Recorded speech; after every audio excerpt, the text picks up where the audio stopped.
Yeah, so we got The Moment first. Yeah. Very good song. I love that song. It might be one of my favorites.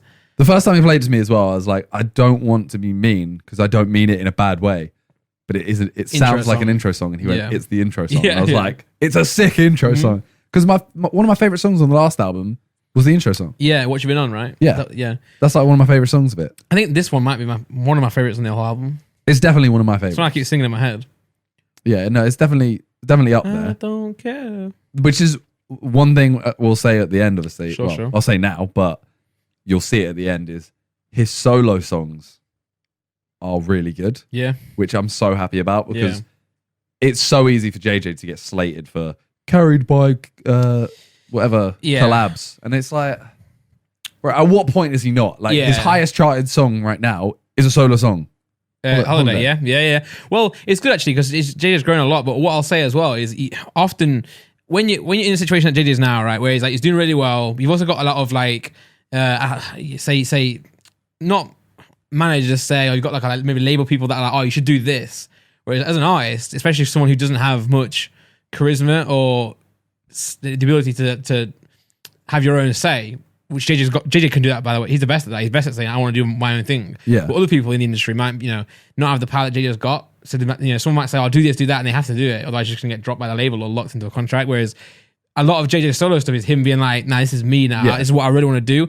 But at the same time, he's got out of his comfort zone as well. Like the Holiday song wouldn't have been his idea. He's not going to sit there and be like, I want to make like a... Yeah. But someone would be like, try it out, do this, do that, maybe express yourself. And now it's really paid off. So this album is definitely both of them combining.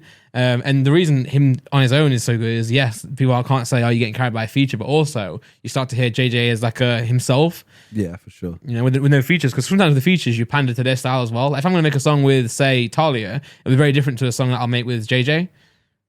Whereas when you're on your own, it's like, this is me now. So shout out JJ. I was trying to remember, I thought something a minute ago and I was like, that's a really not funny point, but it's a really interesting thing that I was going to say. Yeah. And then I realized I forgot it. Yeah. And now I've remembered. Anthony Fantano. Yeah. Rated JJ's last album a 4. Okay. So we have our whole yellow red card system with Sidemen. Right. Obviously, you get a yellow card for being late or missing something, etc. You get 2 yellow cards, you get the red card. And if you get a red card, you lose a video. In the grand schemes of things, you have to do more work. So we've got a wager on the table, I'm guessing. Harry said if Anthony Fantano gives a rating above 6, he'll take the red card. Wow. So what's JJ's stance on what's JJ's prediction of Fantano? I mean, based on I watched a bit of the live stream, his audience is one of the most toxic audiences I've ever seen. And I get that he is toxic in a sense. Like his whole persona is kind of toxic. Not in a bad way, but more of like, I'm this harsh critic, he's got his own lane, right? Yeah, I mean I get, he breaks it down, he knows the music. If he doesn't like it, he doesn't like it. That's fair enough. Yeah. But to me, ultimately, to everyone, music is subjective. It's subjective, but you still have the right to critique it though. No, 100%, 100%. Yeah. But that doesn't make your opinion any more valid than anyone else's. No, but if you are a music critique, then like he's more, so Fantano is more whether you think he's credible or not. That's the subjective as well. But he is more versed in music than we are. Well, yeah. In terms of like compositions, in terms of musical structure, you know a lot more than me about music, like making a song, for example. So there might be like a kick drum that it happens every now and then, and it's offbeat. Yeah, and you're like, I can't listen to that song. It's offbeat. This is awful.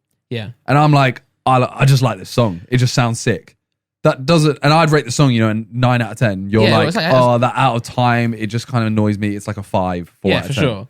That doesn't make the opinion, in neither of our opinions, no, you're right, is more correct. Yeah, so Fantano has a right to give his opinion, and he's probably got a good opinion, to be fair, if you subscribe to his thoughts, then go for it. But just what he says shouldn't affect what you should think for yourself. Yeah, exactly. Like, I watch a lot of reaction videos. Yeah. And, like, subconsciously, maybe I am swayed a bit. Mm-hmm. Like, I don't know, Laid Back, whatever. Yeah. Like, I'll watch him and I might be swayed a little bit subconsciously, but I try to I'll listen to a song before I watch him normally because he might go, oh, this one's trash. And then I'm kind of like, oh, I quite like that song. Yeah. That's not going to make me go, yeah, actually, this song's an L, stinker song, blah, blah, blah, which I feel like obviously a lot of kids who watch reaction videos and stuff will actually do. Yeah, especially Fantano. People will wait to see what his opinion is before they give their opinion. And I think that's outrageous. Obviously, a lot of them are kids, so it's like whatever. But so he's got a right to his opinion. So has anyone. But also, he can say what he wants about the album. He has a right to voice his opinion. For sure, yeah. Whereas obviously he would have given Hesic Time a 1. But as we just said, like in context to the song Hesic Time, it's quite funny. So we would score it higher. But again, that's just musically you give it a 1, but although someone would beg to differ. But we are biased with KSI for sure, right? Oh, 100%. I am 100% biased. I will always think of it better. Well, that's the thing. Maybe I don't think of it as better, but I don't think I would allow myself to think of it as bad. Yeah. So out of the whole album, I'm looking at it and going like, oh, this song is okay, and a lot of other people are going, that song's actually a stinker. Yeah, and also we're probably less biased for this one because we heard less of it. Like we heard quite a bit of it, but certain times, certain songs were a surprise. I'm like, wow, like Holiday, we all kind of heard that for the first time. It still was before the album, but everyone's like, wow, it's kind of damn. And especially we'll get onto it later, but one of the tracks that we probably is all our favorites. We heard for the first time, everyone was vibing. So I think JD wanted that as well because you don't want your friends to like be too involved because you want to surprise them as well. You want them to listen to it as a fan. Yeah.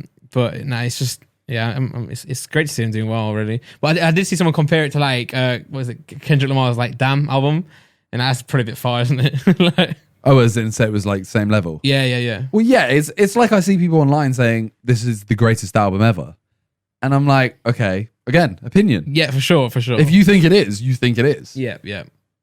But I think at that point you might be biased. Yeah. But it's like people, if you think that this album is genuinely terrible and there is no musical concept behind it or there's no good sound, then I'm like, okay, you probably just hate KSI. Yeah, exactly, yeah. So, yeah. It's a bit of both, really.